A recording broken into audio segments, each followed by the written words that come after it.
শুভ সকাল বন্ধুরা, কেমন আছো? আশা করি সকলেই খুব ভালো আছো। তোমাদের আশীর্বাদ ও ভালোবাসায় আমিও বেশ ভালো আছি। আর ভালো আছি বলেই আবারও চলে এলাম দশমীর দিনে ব্লগ ভিডিও নিয়ে। হ্যাঁ, দিনটা ছিল দশমী। তো ইউটিউব পরিবারের সকল বন্ধুদের জানাই বিজয়া দশমীর অনেক অনেক শুভেচ্ছা ও ভালোবাসা আর বড়দের প্রণাম। সবার যেন পুরো বছরটা খুব খুব ভালো কাটুক। তো এই নিয়েই চলে এলাম আজকের ভিডিও। তো সকাল সকাল দেখতে পেলে দুজনে মিলে সবজি কেটে নিয়েছি হাতে হাতে, তারপরে রান্নাবান্না শুরু করব। আজকে অনেক কিছুই রান্নাবান্না হবে, সব রেডি করেও নিয়েছি। পটল চিংড়ি করব, তার সাথে মাটন রয়েছে, শাক রান্না করব, চাটনি হবে। আর দশমীর দিনে 10 শাক রান্না করার নিয়মটা কিন্তু আমাদের রয়েছে, 10 শাক খেতেই হয়। তো আজকে কিন্তু আমার মা বাবা আসবে। তো যেহেতু দশমী এবার বৃহস্পতিবার পড়েছে, তাই আমার বাবার বাড়ির ওখানে কিন্তু শুক্রবার দশমী হবে, আর আমার শ্বশুরবাড়িতে বৃহস্পতিবার দশমী হচ্ছে। তো সেই হিসেবে বাবা মাকে আসতে বলা হয়েছে। তো কালকে আমরা বাবার বাড়ি যাব, আর বাবা মা আমাদের এখানে আজকে আসছে। তো সেই হিসেবে রান্না বান্না করছি, খাওয়া দাওয়া করবে। তো এই যে রান্না শুরুও করে দিয়েছি। তো পটলগুলো ফ্রাই করে নিয়ে দেখো তুলে নিচ্ছি। ঘড়ির কাঁটায় এখন এই 11টার মতো বাজে। তো একটু তাড়াহুড়ো করছি, যদি রান্না করতে দেরি হয়ে যায়, যেহেতু অনেক কিছু রান্না করব সেই কারণে। মা দুর্গা আসবো করতে করতে দেখো এসে কিন্তু চলেও যাচ্ছে। আর যে কোনো কিছুতে দেখবে আসার মুহূর্তটা বেশ ভালো লাগে, তবে যাহার মুহূর্ত কিন্তু একেবারে ভালো লাগে না। আসার আগে মানুষের মনে কত আনন্দ, কত কাজ বাজার, তাই না? কত ভালো লাগছিল। আর এই 5টা দিন যে কিভাবে কেটে গেল আমরা কেউ বুঝতেই পারলাম না। তো আবারও সেই 1 বছরের অপেক্ষা। তো যাই হোক, এদিকে রান্না বান্না হচ্ছে, চিংড়িটা ভাজতে দিয়েছি, চিংড়ি ভাজা হয়ে গেছে। আর ওদিকে সমস্ত কিছু তো আগে থেকে রেডি করে নিয়েছি। তো চলো এবারে চিংড়ি পটলটা রান্না করে নিই। আর সকলেই চিংড়ি পটল রান্না করতে জান, তো আমিও আমার মতো করে রান্না করেছি।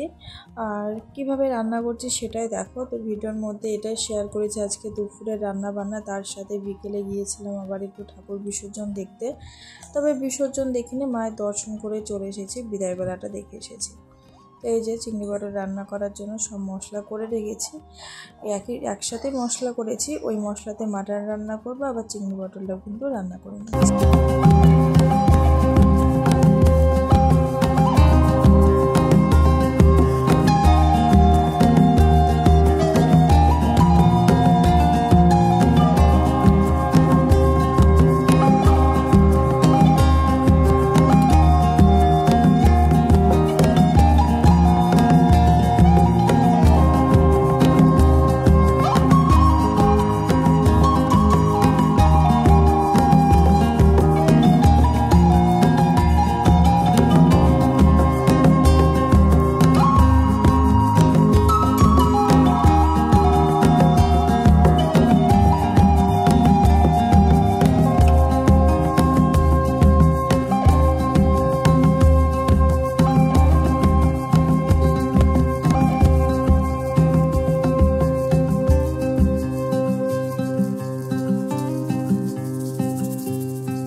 বন্ধুরা দেখো, চিংড়ি পটল রান্না হয়ে গেছে। তো একটু পাতলা ঝোল রেখেছি, কেননা মাটনটা একটু গাঢ় বা গ্রেভি হিসেবে রান্না করব। সেই জন্য ভাবলাম যে চিংড়ি পটলটা একটু পাতলা ঝোল করি, কেননা ঝোল তো লাগবে ভাত খেতে গেলে। আর ডাল রান্না করিনি, কেননা আমাদের বাড়ির কেউ খুব একটা ডাল পছন্দ করে না। তো সেই জন্য ডালটা বাদই দিল।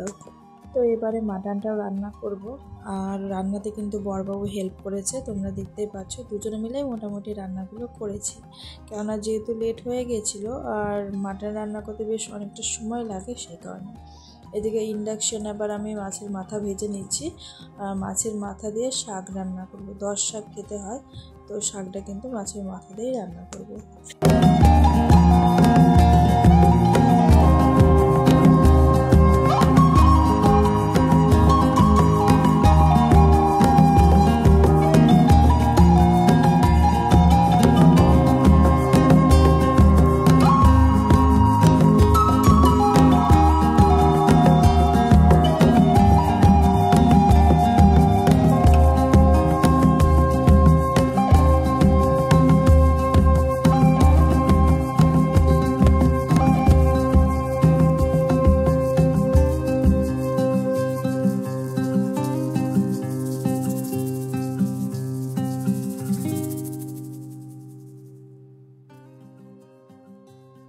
বন্ধুরা সমস্ত রান্না বান্না কমপ্লিট হয়ে গেছে। এখানে ভাত রয়েছে আর এখানে দেখো পাঁপড় ভাজা করা হয়েছে। পাঁপড়টাকে সেঁকে নেওয়া হয়েছে, তেলে ভাজা হয়নি।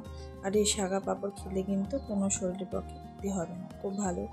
তারপরে এই যে চিংড়ি পটলটাও রান্না হয়ে গেছে। আর এখানে আমি কিন্তু আমসত্ত্ব চাটনি বানিয়েছি। আর এখানে রয়েছে শাক।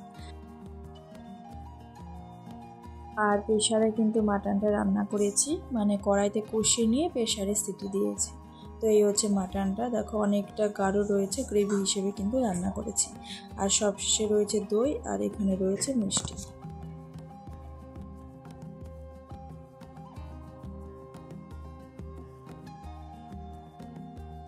দুপুরে খাওয়া দাওয়ার পরে কোনো ভিডিও শ্যুট করিনি। তারপরে সন্ধ্যায় বেরিয়ে পড়েছিলাম ঠাকুর বিসর্জন দেখতে। তো আমাদের ওখানকার মন্দিরে কিন্তু একটু পরে ঠাকুর বেরোবে, আর বাবা মা বাড়ি চলে যাচ্ছে তার সাথে। তো একটু বাজারেই যাব। তো বাবা মা বাড়ি চলে যাবে, বাজারের ঠাকুরগুলো দেখতে দেখতে আমরাও বাড়ি ফিরে আসে আমাদের মন্দিরে যাব।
বিসর্জন দিয়ে বাড়ি ফিরে এসেছি।